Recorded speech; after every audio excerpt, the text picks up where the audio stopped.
ईशान, आपके लिए ideas of India क्या है? आइडियाज़ ऑफ इंडिया मेरे ख्याल से आई थिंक बहुत ही एक ब्रॉड टॉपिक हो जाती है डिस्कशन के लिए, लेकिन सबसे पहली चीज़ जो मेरे जहन में आती है ideas of India, thank you दोबारा शुरू करता हूँ. My first idea is to grab the mic.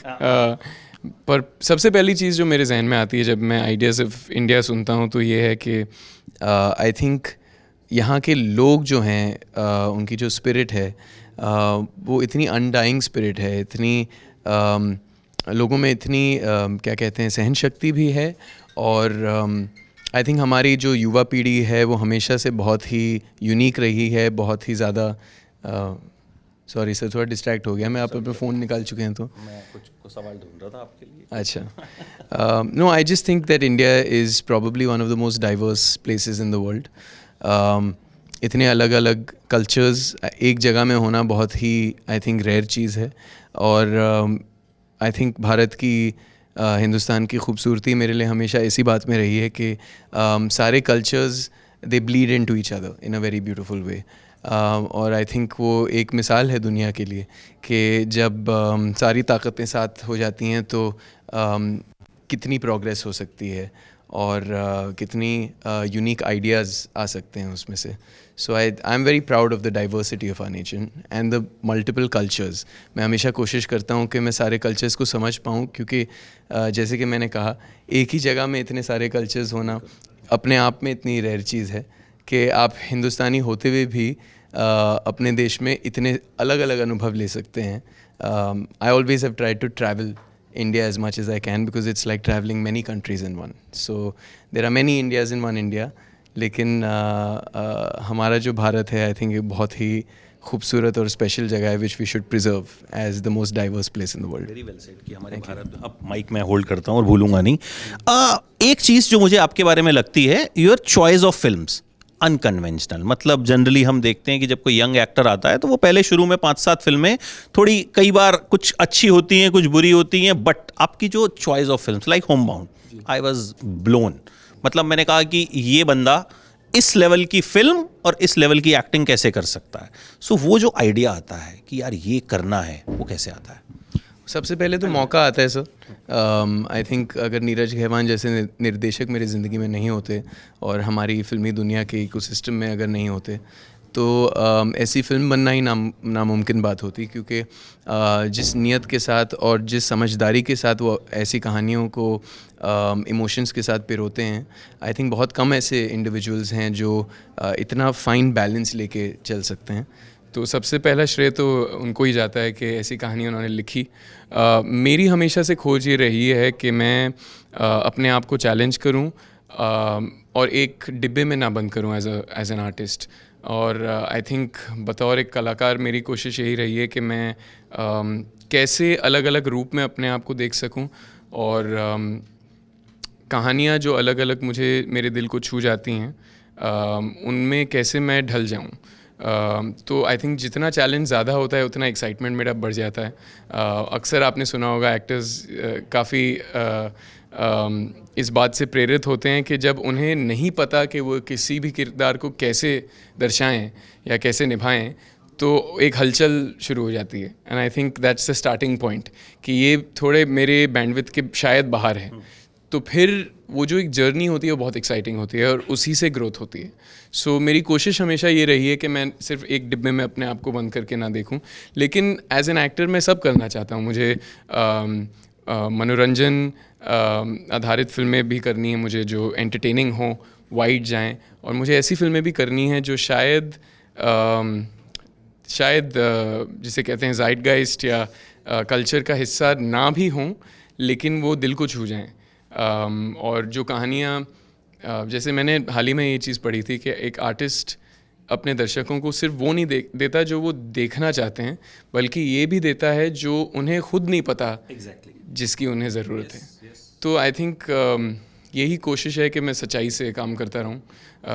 वो एक बार चली जाए तो वापस नहीं आती. तो यही कोशिश है कि उसको मैं लेकर चलता रहूं. ये लगता है होम बाउंड जैसी फिल्में जब कर लेते हैं, अपनी लकीर खुद बहुत लंबी खींच देते हैं, और उसके बाद जब फिर अगला प्रोजेक्ट साइन करते हैं या फिर अगली जब चीज़ दिमाग में आती है तो वो प्रेशर कहीं ना कहीं रहता है, बॉक्स ऑफिस जो भी रहा हो, क्योंकि कई फिल्में जो हैं मुझे लगता है वो फिल्में होती हैं जो आपके साथ रह जाती हैं। मतलब हम जब 5 साल बाद ईशान खट्टर की फिल्मोग्राफी देखेंगे तो हम ये बात नहीं करेंगे कि होमबाउंड ने कलेक्शन कितना किया था, हम सीधे ये कहेंगे कि यार इस फिल्म ने जो है ये फिल्म आपकी जो है याद रह गई। तो जब ऐसा हो जाता है तो फिर क्या प्रेशर बढ़ता है एक एक्टर के ऊपर, क्या होता है? Because you are very young अभी, आई मीन जस्ट स्टार्टेड एक तरह से मैं ये कह सकता हूँ, तो क्या दिमाग में चलता है कि यार अब क्या साइन करूँ क्या नहीं करूँ? आई थिंक सबसे पहला मेरा जो रिश्ता है सिनेमा के साथ, फिल्मों के साथ, वो बतौर एक ऑडियंस के नज़रिए से है, एज दर्शक के नज़रिए से है। तो मुझे प्यार तो सिनेमा से एज एन ऑडियंस ही हुआ था, और मुझे लगता है कि ऑडियंस हमारी काफ़ी समझदार है, वो इतना भेदभाव नहीं करती है। अगर आपने अच्छा काम किया हो, बढ़िया काम किया हो, चाहे वो जैसा भी हो, वो उसे सिर्फ उसी सिंपल दृष्टिकोण से लेते हैं कि यार बढ़िया काम किया। तो ऑडियंसेस अलग होती हैं, कुछ फिल्में ऐसी होती हैं जो कल्चर को, समाज को ही भा जाएं, और कुछ फिल्में ऐसी होती हैं जिनकी अलग अलग एक ऑडियंस होती है। जैसे कि आप अगर देखें एक्शन फिल्में हैं तो उसे अक्सर older adult male dominant audiences पसंद करती हैं। रोमांस होती हैं तो फैमिली फिल्म्स होती हैं, कॉमेडीज़ होती हैं तो फैमिली फिल्म्स होती हैं, ड्रामाज होते हैं तो अलग एक youngsters like to go watch it, और older people. So every film has a different audience. तो मैं इस नज़रिए से कभी नहीं देखता कि अब मैंने होमबाउंड कर दिए तो ऐसी ही फिल्में करता रहूँ, क्योंकि मैं वापस अपने आप को उस डिब्बे में बंद कर दूँगा। तो यही कोशिश है कि मैं आई थिंक अपने जो मेरा जो एक रोस्टर है उसे मैं बढ़ाता रहूँ, उसकी वो जो बॉडी है उसे बढ़ाता रहूँ, अपने भी शायद उम्मीद से बढ़कर काम करता रहूँ, और यही मेरी खोज है, यही मेरी कोशिश है। हाँ, कुछ फिल्में होती हैं जिनकी ज़िंदगी लंबी ज़्यादा होती है, और कुछ फिल्में होती हैं जो बड़ी ज़्यादा होती हैं।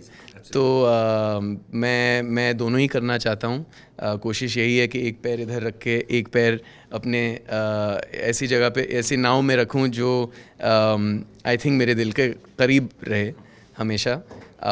But that the challenge is to do films that you don't always get attracted to as well in that sense.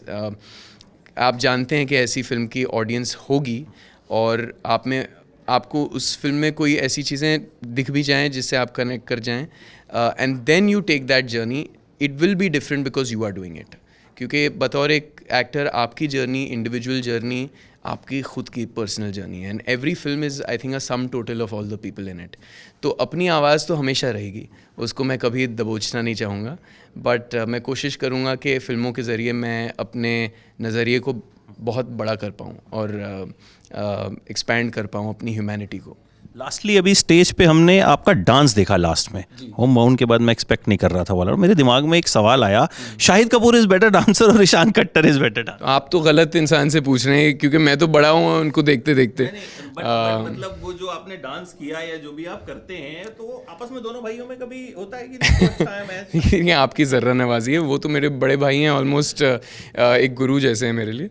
तो मैं इस नज़रिए से तो कभी देख नहीं पाऊँगा। मुझे मेरी पहली फिल्म में भी यही सवाल पूछा था कि भाई और कंपटीशन एट होम, और मैं तो एकदम बौखला गया था, क्योंकि ऐसे तो मैंने कभी सोचा नहीं था। मेरे लिए अगर मैं देखूं तो एज अ टीम आप सोचिए हम क्या क्या कमाल कर सकते हैं। सो वी आर वन, और आगे जाके मैं उम्मीद करता हूं कि हम साथ में कमाल का काम करें और ऑडियंस को और भी सरप्राइज़ कर दें। साथ में नजर आओगे? क्यों नहीं, गॉड विलिंग। वो इंतजार रहेगा। And he has killed it in O Romeo, मैंने उन्हें मैसेज भी किया था, तो आप भी बताइए, मतलब it's he is phenomenal as an actor, मतलब सबसे हटके हीरो हैं वो। एंड आई थिंक उनको खुद नहीं पता कि वो उनके अंदर क्या क्या भरा है, and it's amazing to watch him do what he does. अब वो एक ऐसी जगह पे पहुंच गए हैं कि he is really achieved a certain mastery, and I am very excited कि अगला जो दौर होगा उसमें क्या क्या अलग किरदार फट के बाहर आएंगे हमारे लिए। आप भी सेम नक्शे कदम पे हैं, and keep doing good work, and मतलब आपकी एक फिल्म जो होमबाउंड है वो मेरे साथ हमेशा रहेगी। होता ना, कुछ फिल्में आपके साथ रह जाती हैं, तो this is one such film, and it was lovely interacting. Thank you so much.